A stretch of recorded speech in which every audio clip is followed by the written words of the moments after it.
kemi nevojë të egzagjerojmë, të festojmë me kushte pak më modeste, edhe që është shumë e rëndësishme të vizitojmë familjarët. Sigurisht.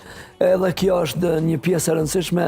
Unë shumë shpesh edhe në Ramazan kam thonë, t'i shfrytëzojmë iftaret, t'i ftojmë njerëzit në për iftare sepse nuk po shihemi. E vërtet. 11 muaj po kalojnë me rrethin e afërm të kushërive të parë dhe nuk po shihemi. Lere më rrethe tjera. Po me kom po takohemi me ata që na lidh puna, e përditshme, biznesi, edhe pse nuk i kemi familje.